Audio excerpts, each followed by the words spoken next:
the biggest question, the number one question I get. I am like the elected CFO of the state, and I'm your independent voice in a whole range of matters on many boards, as a fiscal officer, and of course, I'm the state revenue administrator, which is a friendlier way of saying tax collector or tax refunder.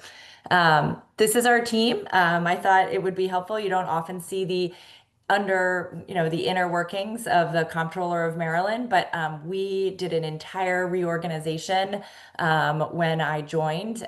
So we now have different departments headed by deputy comptrollers, including on the far left there, you'll see our chief deputy comptroller who oversees our revenue operations and accounting. Then we have our public engagement and communications team. I brought in the agency's first ever CIO to centralize all our digital work and our data work. We have a deputy comptroller for law and oversight. We have somebody who's now really focused on public works, investment. We have a chief climate resilience officer you can see there. Then we've got our executive office, and we brought in the first ever chief equity and transformation officer as well. And she oversees all our innovation governance and our CompStat program and more. So these are the different departments within my agency and all the different divisions within them. As you can see, there's a lot. We have about 1,200 team members in 12 offices throughout the state, including at Montgomery County. We are in Wheaton, although we are negotiating to move to an office space in Rockville, and we hope that happens soon. So when I became comptroller, with the support of all of you, thank you so much. We adopted a new vision for the agency to work in partnership to create a state that's more equitable, more resilient, and more prosperous so that every Marylander can reach their full potential. And to do that, that's a big, ambitious vision. Of course, that's why it starts with partnership. So that means partnering with all of you, partnering with our local elected officials, our General Assembly members, the Moore Miller administration, our business leaders, and more. It's going to take all of us working together, doing all that we can in the role that we have.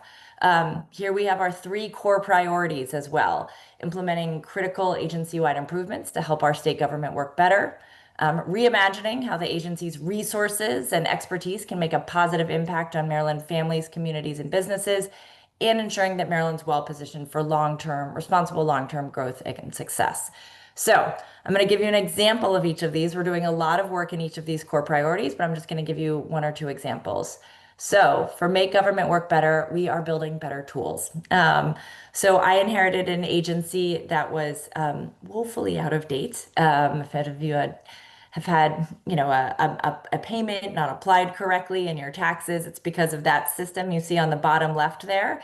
Our so-called SMART system, it's called, for taxes. It is all in COBOL on a mainframe. It is a challenging system. Fortunately, we are on our way out of it. So we're already out of it for business taxes. So business taxes process much more efficiently now. We're able to do a lot more and be more nimble. So for instance, when the floods hit Western Maryland, we were able to pivot and help those business owners so that they weren't penalized if they had to file late, and we could keep up with things much more easily. On the personal tax side, it's been a real challenge. So we are moving out of that system into a new system after the next tax season. So we need one more tax season to import data, to train our teams, and then we'll be in this new system. We've already launched our brand new website that you can see there on the top left. And we have 68 other modernization projects happening around our agency, from simply the fiber that connects our agency, all the buildings, is crumbling. So very basic to that sort of ground to ceiling. We have no cell service in our building. So if my kids call me from school, I don't get it until I leave the building. So we are putting cell towers to make sure we have cell service. So there's just so much work that needed to be done. This fall, we'll launch a brand new unclaimed property system, which, coupled with legislation that we passed last year, will mean we can proactively send out people's unclaimed property to them without them having to even file a claim if it's for a smaller amount. So we're doing a lot of work to get people their money, and to make sure that government's working better. We also created the Office of the Taxpayer Advocate, which is a new team of four that's dedicated to really pinpointing some of the problems and challenges we have in the agency and help untangle really challenging tax quandaries. So there's our inaugural taxpayer advocate, Elena Folks, who is bilingual and fantastic. We also have a new ComStat program, which we're really proud of, that actually measures where we are and what we're doing um, so that we can better understand the challenges that we have in the agency and address them. Second, we're really dedicated to sharing the resources of the agency with the people of Maryland. So, one of the first things we did is I realized that we had so much great economic data and we weren't reporting on any of it so that, none of you could have access to it, which was a real problem. So we brought in a couple people. We have a mighty team of two analysts now to use some of the data that we have to write reports. So our first report came out in January of 2024. That was the State of the Economy report. It was over 100 pages of data about how our economy was doing post-pandemic, what the challenges were, where we were. Our next one was on the importance of immigration and the economy. I was talking with some Indivisible folks yesterday, and I said, please, like, find this and use this data. Let's help us tell the story of how important immigrants are to our success as a state, because they are integral. And then, of course, last year we also released a report on childcare and the economy. Somebody said to me, well, I guarantee you that no previous comptroller thought about doing a report on childcare, but it's instrumental to making sure that both parents can successfully re-enter the workforce, and can stay there. We're also doing more work reporting on how we spend money on infrastructure and capital needs. So transit, what climate change will cost us. We're looking at school construction and more. And then you can see there a procurement playbook report that we did as well. Later on, I'll get into our latest report, which was a report on the impact of the federal government on Maryland's economy. This was our State of the Economy report. This was quantitative and qualitative data analysis of government economic data and meetings with hundreds of businesses, economic and community leaders across Maryland. And it really compared economic trends between Maryland and neighboring states pre, during, and post-pandemic. And it demonstrates that our economy began slowing relative to our neighbors and the US at the end of 2016. Even though we also on the Boone side have low unemployment rate, high median household income, but in a post-pandemic world, we had a much lower labor force participation rate, and we were really part of this troubling trend that's a national trend where folks are, but an understandable trend where people are moving from high cost of living states to low cost of living states. And that is challenging for Maryland. I'm going to be honest. That is a really challenging trend for Maryland. We are a higher cost of living state. And if we don't figure out how to make Maryland more affordable, we are going to lose. After the census in 2030, we are going to potentially lose a congressional seat to another state that doesn't share our values. And so I think this is something that we all have to keep in mind when we're having debates about housing, when we're having debates about the things that increase the cost of living. We have to be smart about making sure that we're decreasing the cost of living and increasing affordability for folks in Maryland. So we also established an Office of Public Engagement in the Office of the Comptroller. And I'm really proud. I just want to spend 1 minute on the work that we did around the Earned It campaign. You may have seen this come out, I think it was 2 weeks ago in Maryland Matters and a couple other places when we announced the benefits of or the effects of our Earned It campaign.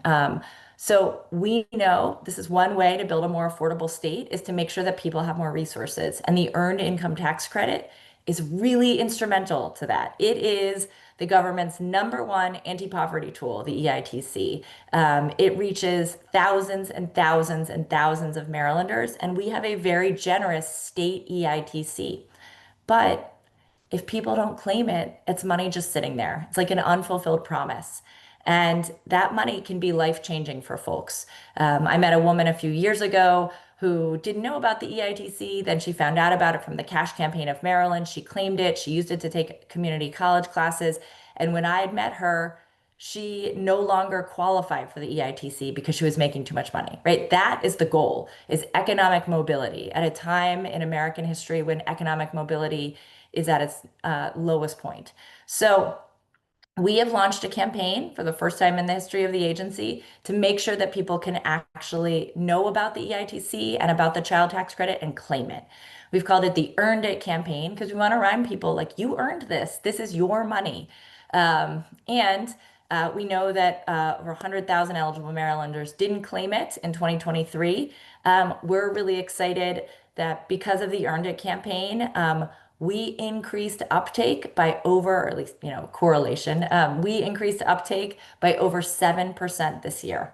And we partnered with the Moore Miller team, the Maryland Health Benefit Exchange, the Department of Human Services, and more to get the word out to folks through using trusted messengers. We also did a strong social media campaign and more.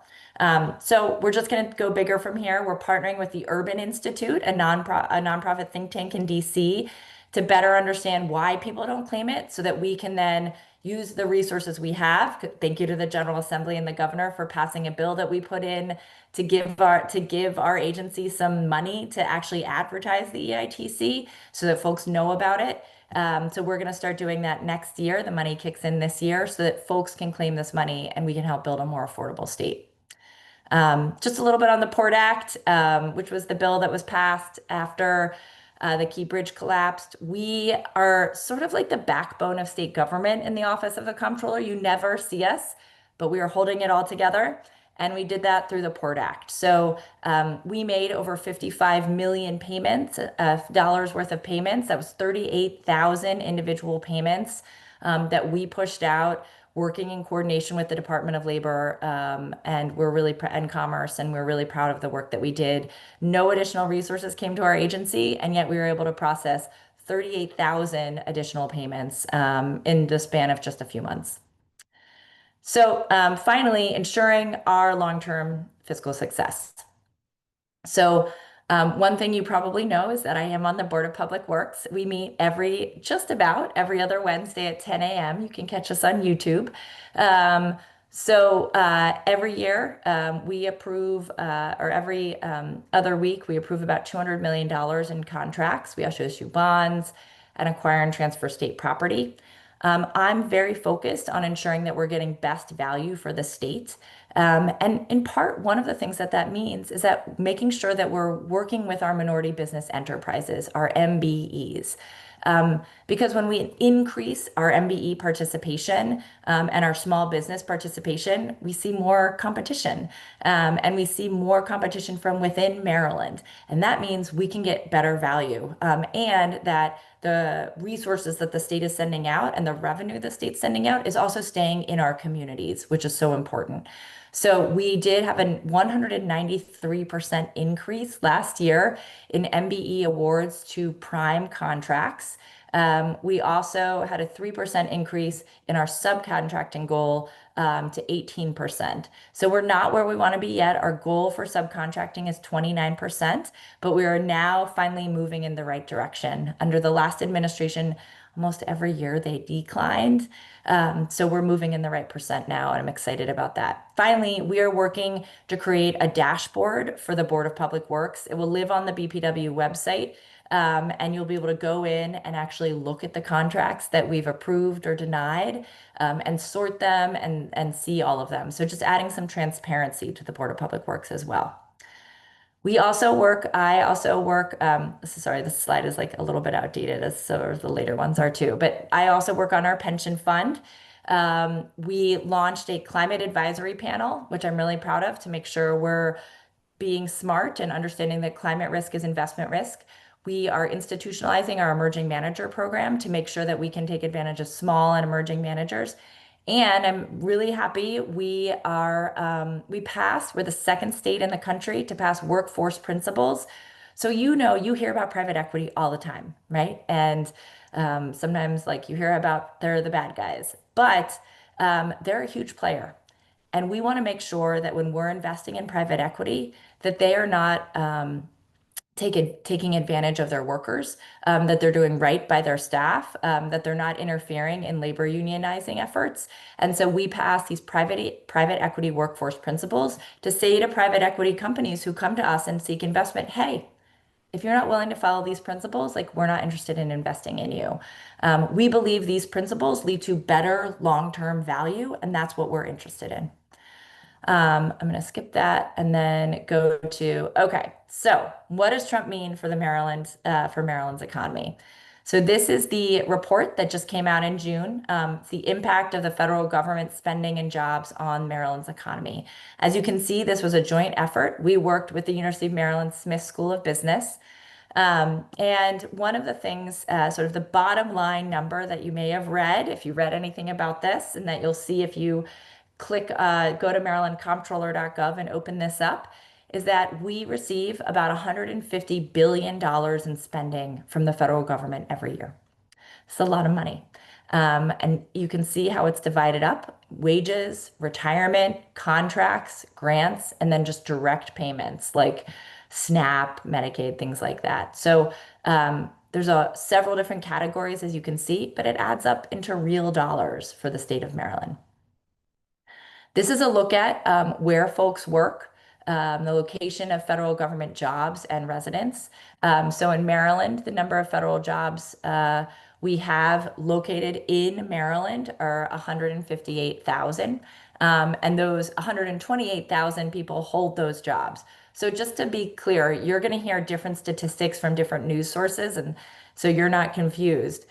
Sometimes folks report on the number of federal jobs located in the state of Maryland, and sometimes news sources talk about the number of Marylanders employed by the federal government. Those are two distinct things, right? Because there are many Marylanders who drive to the Pentagon every day. So they work for the federal government, but they work in Virginia, or they drive downtown to to an agency in downtown Washington.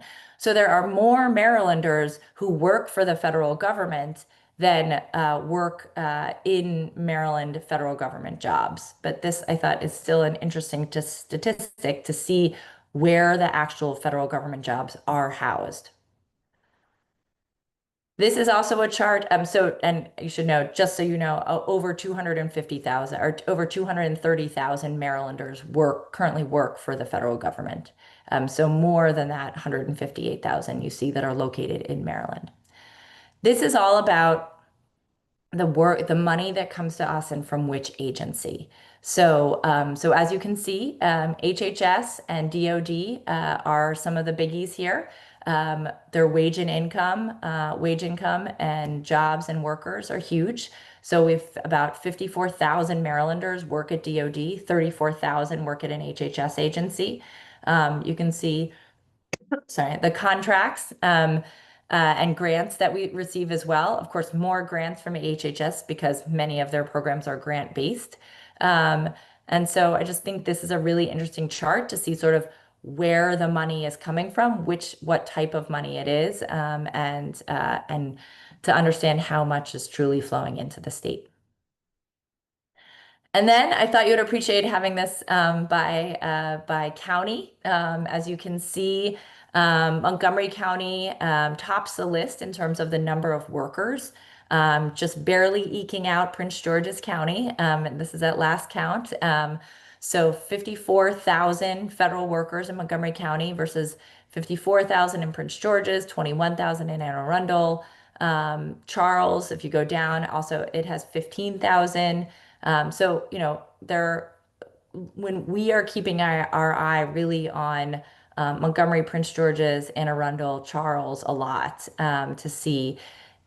The challenge here is also not just the number of workers, but the percent. And I don't have that. I'm not sure that that is shown here, but I think it's really important to remember that Prince George's and Charles County have a higher percent of of income from federal workers. So they have than Montgomery County does. So even though Montgomery County has a higher number of total workers, because you're a bigger county overall with a bigger income, you actually have a smaller percent of your county revenue coming from the federal government than a Prince George's County or a Charles County. Or if you go down to like St. Mary's, they have, 7,800 working directly for the feds, although they have a lot of contractors. And they have a much smaller revenue base. And their revenue, last I checked, I think it was like over a third. It comes from the federal government. So there's a difference between sort of the absolute numbers and the percentages that's important to keep in mind. So this is all, I think, important data that we're keeping our eye on. We are going to be, and here's another, yeah, this has the actual percentage. So St. Mary's is 22%, so not quite a third.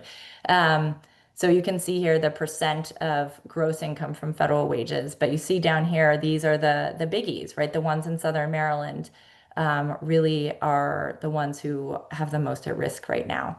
Um, so we are keeping our eye on what this means.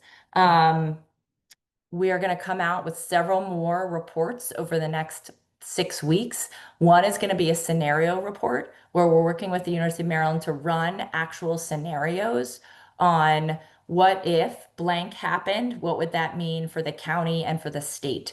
We're also creating a tool that county revenue officers, I mean, it'll be open to the public, but it's sort of complicated, but county revenue officers will be able to use to put in their own scenarios and their own questions.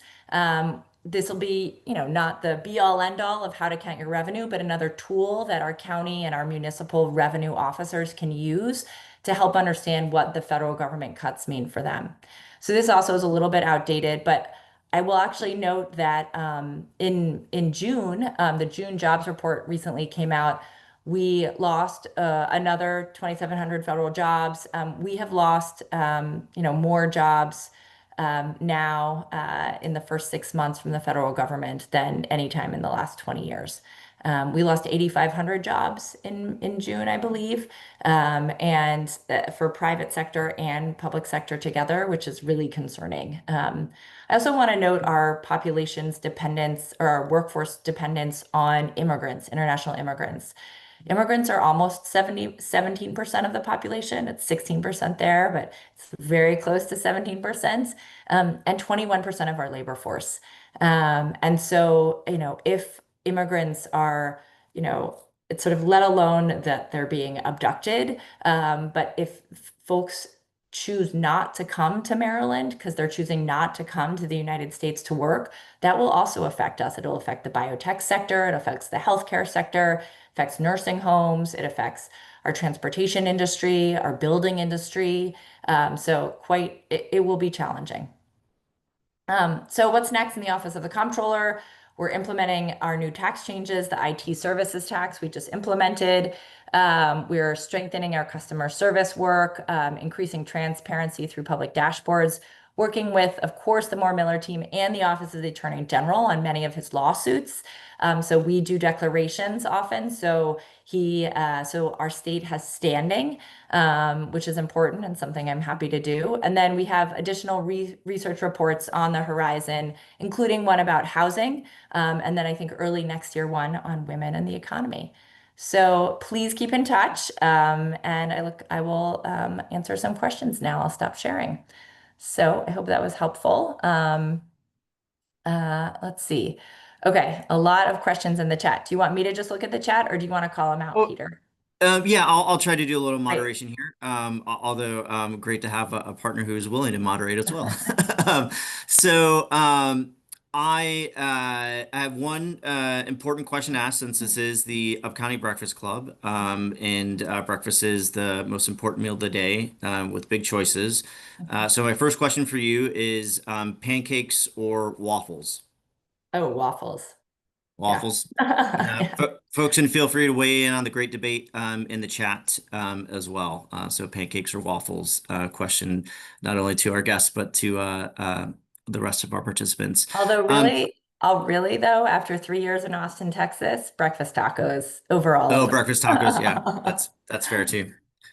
So thank you for the reports and such that you highlighted there. I do have one question just as a follow-up to that. As folks will recall, Republicans in Congress voted to steal healthcare and food from Americans in order to pay for tax breaks for corporate jet owners and yacht owners. So I was wondering if you could just let us know if the scenarios and the data in the report that you shared includes what has just been passed, or Good question. some of those scenarios would actually even be perhaps worse now that Yeah, that it's a was good passed. question. So our scenarios will mostly be about federal workers and contracts. Hmm. Because that's we're looking at the revenue. Um, we will do, so there's sort of many parts to the, one big bad bill. Um, some of them have to do with tax changes to the tax code. So our agency will do a 60-day report. It'll come out in early September. Um, so it's 60 days after it was passed, all about the revenue changes in the bill and what they mean for Maryland's revenues.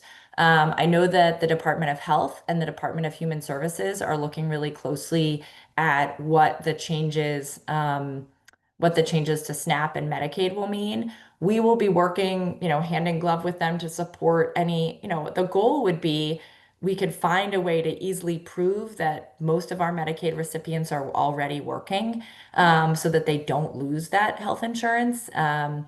But of course, the premium support will go away for for Obamacare, right? The ACA folks are going to lose their premium support later this year as well. So folks may choose to not enroll again. So those folks will lose coverage. But so I think the scenario reporting will be about like one we have now, like, if Beltsville Agricultural Resource Center were to close, like what would that mean for Prince George's County, right? If X, then Y, right? So we're digging in, and it's just going to be a few of them. But then the tool itself will allow for county officers and others to go in and dig through the data that we have and use it how they want. Great, thank you. Mhm. I think we're gonna try to take a question live here if Ellie is available, and I think you unmuted. Go ahead, Ellie. Yeah, I think you're referring to a question I put into my registration. I had heard that you told another group it was about when your office requires like legal assistance, you get outside counsel, and that you were making a point of avoiding these law firms that had capitulated to Trump, Oh yeah, which is so sure. gratifying to hear. Is there Yeah. anything else like that where you know, can we make it so they don't benefit from their capitulation? Anything Sure. beside that? I just think everyone should know that. Thank you, Ellie. Yeah, I'm happy to talk about that. So, yeah, look, I think this goes to the point that each of us can do something in our own role, and we have to maximize what we can do in the role that we have where we are, right? Um, whether you're an activist at the local level, whether you're working at nonprofits or advocacy groups, whether you're on the county council or in the General Assembly or comptroller or AG, right? We each have something that we can do. So, for instance, that example is a good one. We approve all contracts for the state that are over $200,000 through the Board of Public Works. And, many of you know, I am a former federal litigator. Like I did civil rights and disability rights law for many years. And as soon as Paul Weiss capitulated, I called Anthony Brown and I said, don't even bother trying to, ever do a contract with Paul Weiss because I will kill it dead at the Board of Public Works. Like we are never going to hire them to be our lawyers. I think so. That's the really that we have to use the power of the purse coming through the Board of Public Works to make sure that we are being smart about who we spend our money with, whether it's, a law firm who capitulates or some other contractor who's, doing bad deeds that we don't want to be involved with, right? So thank you for raising that. And yes, you're absolutely right. Like that is something I feel very strongly about. Because look, that and it's not even, I don't even know that it's necessarily like partisan politics. I actually think that that's just smart. Like, why would you hire a lawyer who isn't willing to fight for themselves and for for their own members um, to be your lawyer, right? You want somebody who's going to go to the mattresses. But thank you for raising that, and you're right. I feel very strongly about that. Can I ask just a follow-up question on that, which is, you're very much in the world of finance. So, that is one form of resistance that we can do here in Maryland. We're a blue state, a very blue county, very blue legislator that we could do things. But are there other forms of, resistance over the next, sadly 3+ years that we have underneath this Trump administration that we could be doing or that your office could be doing? Very broad question. I think it's like keeping an eye on how we're spending our money through the Board of Public Works, really. So there's one, what can we what should we be approving? What should we be not approving through the BPW? Two, it's really, I think for me at the pension system, it's doubling down on our commitment to climate resilience and to our emerging managers. Our emerging managers are 80% people of color, or more than 80% people of color, led firms, and really they get good returns, right? We want to make sure that they know that we're going to continue investing with them. That's not a DEI program, it's just good business. And so speaking up about that and how important it is to us. Making sure that we're, like I said, on those workforce principles for private equity, being a check on some of the worst abuses of these big companies. They come to us as institutional investors. I now coordinate an every other month call among chief financial officers who are values aligned sort of across the country, sort of Democratic comptrollers and treasurers. We talk about what we're all doing, how we can support one another, how we can push back. So that's important as well. And then really supporting the General Assembly. We're really dedicated to supporting the General Assembly in a lot of the work that we're doing and being a good partner. So, when Majority Leader Moon, to me, he's David. Sorry, he's my high school classmate. When David was like, we were having dinner and talking about maybe we shouldn't be sending money back to the federal government if they're taking money from us. I was like, let's do it. So we are happy to support those kinds of efforts, and we'll keep doing it. And I think, that's really important to have the elected CFO of the state be there, able to get you data, able to show you what's working, what's not, able to show you what's possible and what's not as well sometimes. So we're just really dedicated to thinking outside the box about how we can be a strong advocate. Like I saw your question, Kate Sugarman. Good to see you, Kate. Kate used to work with my mom. So great question about Avelo Airlines. I was just reading about that this weekend, and I was like, wow, we should totally write to MAA and say, like, what the heck? Like, this is crazy. So we will totally be doing that and write to MAA and the new director there to ask about the contract with Avelo at BWI, how much we make from it when it's over. Like, are there any clauses in the contract that would allow us to break it?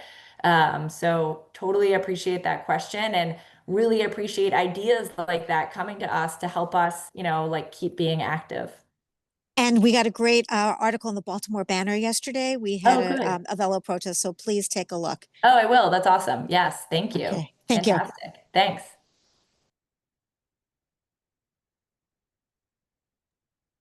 Sorry. Let's try this again. A little operator error there. So, Kate, I put you on the spotlight because you also had another question, not only about the airline, but about resistance to ICE, I believe. Or if you want to go ahead and ask that question and unmute yourself, Kate. Yes. So yeah, resistance to ICE in general. And I know Ida on this call has some follow-up questions too about, the role of Maryland in deportations. We are there, I thank the comptroller for mentioning the ICE abductions, and are there, are there things that the state of Maryland can do in terms of, stopping the abductions of our immigrant neighbors within the state in terms of what's going on at the Maryland airports, or any tool in the toolbox that, Maryland can use to stop the abductions of our neighborhoods, including canceling the Avelo contracts or the Maryland airports being used in any way for the abduction of our immigrant neighbors? Yeah, it's a good question. I'll have to think about that one a little bit more. It's hard to interfere with federal, we can sort of interfere with federal agents to some degree. But I'll chat with the AG as well and see if his team has any ideas. I don't have more ideas off the top of my head other than sort of ending contracts. Again, of course, like you come to this challenging place as well, though, where are they then just driving them to Philadelphia or Newark and driving them, right? So certainly they're not using us, but they're going even farther, and then we have no control. But yeah, I'll talk to a couple others. It's a good question. Thanks. So just as a reminder for folks, if you have questions, go ahead and drop them into the chat. And if you see some there that you want to go ahead and field, Madam Comptroller, feel free to do that as well. I know there is a couple questions from Ida in the chat. Um, we've got another, 20 minutes or so scheduled, but if we want to end early, that's also okay too. But so please be sure to drop your questions into the chat. And we'll try to get to those as well as some of the ones that were submitted already. I think what I can see from what's been submitted, I think we've actually done all those, although there is a question about your reelection campaign. If you have any announcements you'd like to make. Sure. Thanks for that question. I hope that means you want to support my reelection and not that you're looking to work against me. No. Yes, looking to help your reelection Yeah, campaign and how to thank get in you. touch with you. So excited. Rachel Henry, who is our first campaign staffer, is on right now. Rachel, if you could throw your email in the chat, that'd be great. I am planning to announce that I will be running for re-election. I'm going to announce later this summer, early fall. And I'll be doing kickoff fundraising events, at every price point all across the state, including, of course, in Montgomery County, and excited about that. I think my Montgomery County event's going to be Saturday, November 15th. So save the date. But yeah, I'm really excited about the work that we're doing, but there's more to do. And I really want to we have really changed the office of the comptroller. It does, we do a lot more now, and we are not quite through all of our modernization efforts. So I both want to solidify the modernization that we're doing, make sure the office is really running smoothly, and I want to really institutionalize the reporting that we're doing, the transparency that we're building in, the active levers that we're using, the good value that we're getting for Marylanders, and really concentrate on building a more affordable state over the next few years. So I just need a little more time to do that. So I'm excited to be running for re-election and excited about the work that we're doing. Thanks. Great, thank you. All right, so I did want to ask Ida if you want to unmute, and I believe you submitted a question also, and then also into the chat. Go ahead.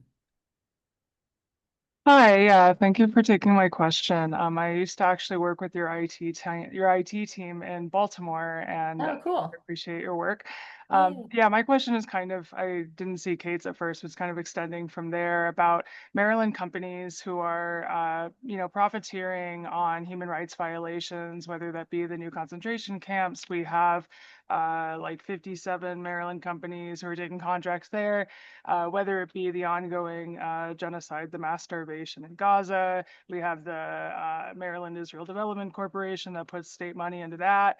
And I'm just wondering, like, as we're in this budget crisis and like my healthcare and my access to food is certainly under threat because I depend on state services. I know there's going to be big cuts, and I'm wondering like what the regulatory role is of the Office of the Comptroller in things like these human rights Sure. Great abuses. question. Yeah. Yeah, great question. So the Office of the Comptroller, I sit on the Board of Public Works, but so to the extent that that a contract comes to the BPW, I have the ability to say yes or no to that contract. But I'm not the one who actually puts out the RFP or makes the selection. So I'm at the end of the process. So for instance, like the Maryland Department of Health, right? They would put out an RFP for a specific service that they use, and then they would make a selection based on the responses and then send them to the Board of Public Works. We do have a debarment list in the state of Maryland, which generally it's been used for companies who have violated labor practices, who have sort of swindled the state in some way in the past, who have engaged in malfeasance. So those are companies that agencies are not allowed to contract with. So if there are, I don't think there's a law that I'd have to look back at like how you if there what the parameters are to put companies onto a debarment list. There could be state legislation that expands the debarment list to include, anybody who's been violated X or Y or done X or Y. You would need somebody to then find that that company had violated X or Y and then put them on the debarment list. But that would be how you would create a regulatory scheme that would not allow Maryland to do business with some of these companies. I hope that's helpful. Yeah, thank you. I do just want to encourage anything you can do to step in. I see there's a bunch of companies here who are on this list for connections with Iran, and I wish that the same seriousness would be taken with a country that's currently starving 2 million people to death and besieging another couple million. Thanks. All right, thank you. Scott Goldberg, go ahead. Comptroller Lierman, good morning. In addition to being sort of a fantastic government official, you're also a pretty trusted party official. And you mentioned some important stuff for young people like affordability, housing, and the EITC. I'm wondering, sort of with the Democratic Party sort of floundering right now, if there are opportunities to take those really great policies and sort of attract new and younger people to participate in party politics. Great question. I am concerned. I am concerned certainly about where we are as a party. We did lose badly in November. And I'm excited about County Executive Pittman, who had his start as, of course, an Acorn organizer, and I had my start as an organizer. And so, I'm excited about the energy that he will bring to the Maryland Democratic Party. But look, I think at the end of the day, I think people across the country are hurting. People in Maryland are hurting. It's really hard to make ends meet. Economic mobility is non-existent in this country.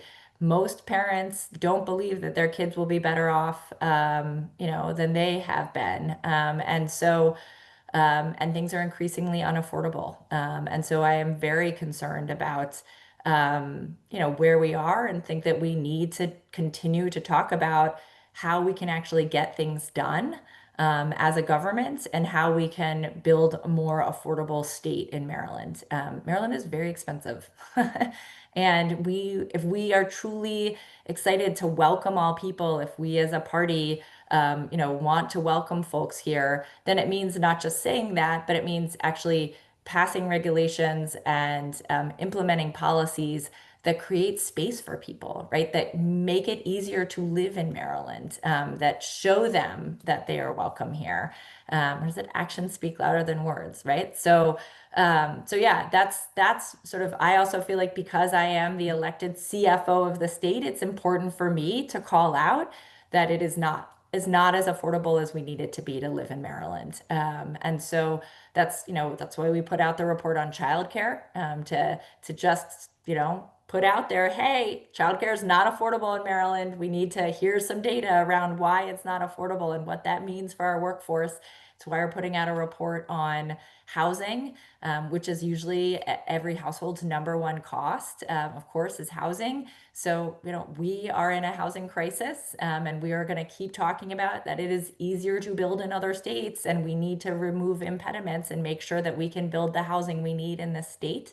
And make room for people. We're going to keep sort of highlighting those. I am not a policy maker per se anymore. I am not in the General Assembly. We've got some amazing members here who understand this and understand this work. And so my goal is to give them the data that they need to do this work, and to have the arguments that they need to pass some of the bills that they are already thinking about and carrying. But yeah, I think as a party, it's important for us to make sure that when we say all are welcome, we are showing that. We're not just saying it. Great. Well, I think think we're almost out of time. We got about 11 minutes left. There is one last question that I think is on folks' mind that we haven't covered around tariffs. So I'll try to paraphrase what Ellie wrote in the chat. Essentially, are you hearing concerns in your role as comptroller from companies making investments here in Maryland who would need to get things through reports and pay tariffs and the like? So is there anything that you're hearing about that right now and some concerns about investing here in Maryland and anything that your office can do to help address that? I haven't heard anything. I mean, look, I think that tariffs are going to be challenging across the country. They already are. Where was I? I was in a small town in Maryland the other day, just touring some Main Street businesses, and I talked to a business, and she was like, "Yeah, a bunch of my products come from England. Like, I now have to pay tariffs on them, so I'm trying to find, other products." So I think that is certainly challenging. I will also add, I used to represent Highlandtown, a neighborhood in Baltimore, which is largely more and more Latinos and has lots of Latino-owned businesses. And I think a lot of those Latino-owned businesses are suffering. So I'd encourage you to shop at Latino-owned stores because I think people are scared to go to them. Um, but I haven't heard, I mean, I think there are going to be challenges with the port. Like the tariffs are going to hurt the port. They're going to hurt all ports. Um, um, but I haven't heard that as a reason for not investing in Maryland right now, which is nice. I am doing roundtable discussions with business leaders in all different sectors across the state with my economists to talk with them about what they're seeing, what they're hearing, whether they're hiring, which helps us do our revenue estimates. So our next revenue estimates meeting will be in September. That's the next time we'll talk publicly about sort of the work, the jobs, the revenue that we're seeing, what's coming in, our prognostication on what's to come. So we meet September, December, and March. And so the next one will be September, and that's going to be an important meeting where we talk about what we're seeing. So but thank you all. I really appreciate you hopping on early on a Monday morning. I appreciate you keeping in touch. I hope I put our website, brookelierman.com, in the chat. Also, please check out our brand new Comptroller website. So you can sign up for newsletters there as well. We send out monthly newsletters about the work that we're doing, about webinars and other events. So please just go to marylandcomptroller.gov to sign up for our newsletter there, and go to brookelierman.com to sign up for my more political newsletter. But I still share a lot of good information. It's not all fundraising, I promise. Thank you. I appreciate all of you so much. Great. Thank you. Invite everyone to just unmute and say thank you and a little round of applause for our guest this morning. Thanks. Thank you. Uh, Thank you. Thank Thank you you. everyone for Great to joining. see you. Please stay tuned for more information about upcoming UpCounty Breakfast Club events and other events with your local Montgomery County Democratic Party. Thanks so much, everybody. Have a great day. Thanks, Madam Comptroller. Thanks, Peter. Thanks all. Take care.